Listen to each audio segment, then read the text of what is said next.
ከ125 ዓመታት በላይ ያስቆጠረችው አዲስ አበባ ለዘመናት ሳትለማ ቆይታለች። የአፍሪካ መዲና ዓለም አቀፍ ዲፕሎማቶች መቀመጫ የሆነችው ከተማ እንግዲህ ስሟና ግብሯ ሳይገናኝ ዘመናትን አሳልፋለች። ከቅርብ ዓመታት ወዲህ እንግዲህ አዲስ አበባ ከተማ እየተዋበች ውብየሆነች በአዲስ እየሆነች መታለች። በተለይም የመጀመሪያው ዙር የኮሪደር ልማት ከተማዋን ዓለም አቀፍ ተወዳዳሪነቷን ተመራጭነቷን ከፍ ያደረጋት እንደመጣ ይታወቃል። አሁን ደግሞ በቅርብ ወራት እንግዲህ ሁለተኛው ዙር የኮሪደር ልማት ተጀምሮ እየተሰራ ይገኛል። ይህ የኮሪደር ልማት እንግዲህ በ135 ኪሎ ሜትር ርዝማኔ ያለው ሲሆን በ8 አቅጣጫ እየተተገበረ ይገኛል። አሁን የምንገኝበት ሲኤምሲ ሰሚት ጎሮ ቦሌ አየር ማረፊያ ዓለም አቀፍ ተርሚናልና አዲስ አፍሪካ ዓለም አቀፍ ኮንቬንሽን ማዕከል ኮሪደር ልማት በአጠቃላይ 10.8 ኪሎ ሜትር ርዝማኔ ያለው ይህ ቦታ እንግዲህ በርካታ የልማት ስራዎችን አካቶ እየተሰራ ይገኛል። በእድሜያችን አይተን ማናቀው አንዳንድ ጊዜ ሲያሰኘኝ እንዲያው እግዚአብሔር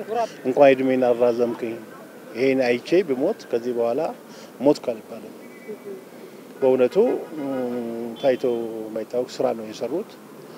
በጣም ውብ የሆነ አገሪቱ ወደ ሌላ ሁሉ የሚለውጥ የሚችል ቀደም ሲል አካባቢው ላይ ቆሻሻ መጣያ ብዙ አላስፈላጊ ነገሮች የሚደረጉበት አካባቢ ነበረ።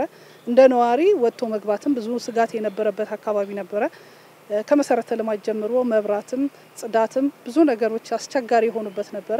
አሁን ግን ከተማችን ደረጃ አንድ በሆነ መልኩ የጸዳና ያማረ ነው። ለማንኛውም ለወጣቱም ለዛውንቱም ለማከለኛ እድሜም ቁጭ ብሎ መናፈስ መጫወት አይምሮን መቀየር የሚችሉ ብዙ ደስ የሚሉ ነገሮች ተሰርተዋል። የተለያዩ ነገሮች የተለያዩ ወንጀል ይፈጸምበት ነበር። አሁን ግን ይህ አካባቢ በዚህ ባጭር ጊዜ ውስጥ እንደዚህ ለውጥ አለ እንዴ ብሎ እስከሚደመም ድረስ በዚህ ልክ መልማቱ በጣም ደስ ብሎናል። ይህ በከተማዋ በተለያዩ አቅጣጫዎች እየተተገበረ ያለው የኮሪደር ልማት እንግዲህ ለበርካታ ዜጎች የስራ እድል ከመፍጠር ባለፈ በ724 መንፈስ እየተተገበረ የስራ ባህልን እየቀየረ የሚገኝ የልማት ስራ ነው።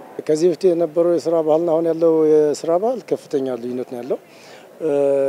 ከዚህ በፊት በራሳችን የመተማመን አቅም ውስንነት ነበረን። አሁን ግን በዚህ በተለይ የኮሪደር ስራ እንቅስቃሴ ከጀመረ በኋላ የራሳችን የስራ ባህላችን በከፍተኛ ደረጃ ለውጦልናል። በ3 ሽፍት 724 እየሰራን ያለ ነው። አሁን በፊት ሰራተኛ ጠዋትም የመግባት አርፍዶ የመምጣት ምናምን አለ። በጠዋት እንገባለን እስከ ማታ አምሽተን ነው። ያው 724 ነው የምንሰራው። ኮሪደሩ በጣም በቃ አጣዳፊ ስለሆነ ታዩን ራሱ ኮብልስቶን በአንድ ቀን ተነጥፎ ያለቀ ነው። ወደ 1000 ካሬ ይሆናል። እስከ ላይ ነው ያነጠፍነው። በቀን ይሄን ያለ ማንጠፍ ራሱ ይሄ ማለት ያው የሥራ ባሉ ተቀይሯል ማለት ነው። በስሬ ደግሞ በጣም ብዙ ከ100 በላይ ሰራተኛ ኢንቮልቭ አድርጓል እዚህ ፕሮጀክት ላይ ማለት ነው።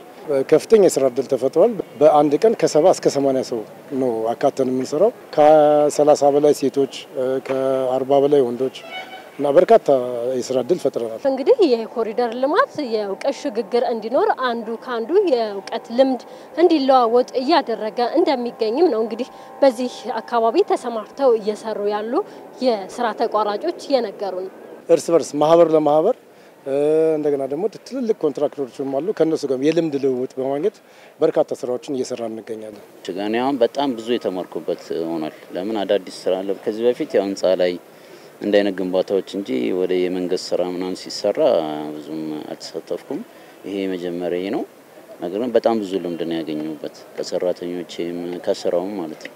በዚህ በተባበሩት አካባቢ የሚገኘው የኮሪደር ልማት እንግዲህ አብዛኛው የልማት ስራ እየተጠናቀቀ ይገኛል። እንግዲህ በዚህ አካባቢ የሚገኙ ነዋሪዎች ይህ የተሰራውን የልማት ስራ የመጠበቅ የመንከባከብ ኃላፊነት የኛ ነውና ሁሉም ማህበረሰብ ይህንን የልማት ስራ መንከባከብ መጠበቅና በተፈቀደለት ቦታ መንቀሳቀስ ይገባል ሲሉ ነው እንግዲህ መልእክታቸውን ያስተላለፉት። አሁን ይሄ የመንግስት ይሄንን ሁሉ ጥረት አድርጎ በመስራቱ ህዝቡ በደስታ ተቀብሎ በሚወጣው ህግ መሰረት እንክብካቤ ማድረግ እንዳለበት ከተፈቀደለት ቦታ ውጪ መንገድ ውጪ እንዳይሄድ ጠቅላላ ህዝቡ እንደራሱ አድርጎ መንከባከብና መያዝ እንዳለበት ነው የሚሰማኝ።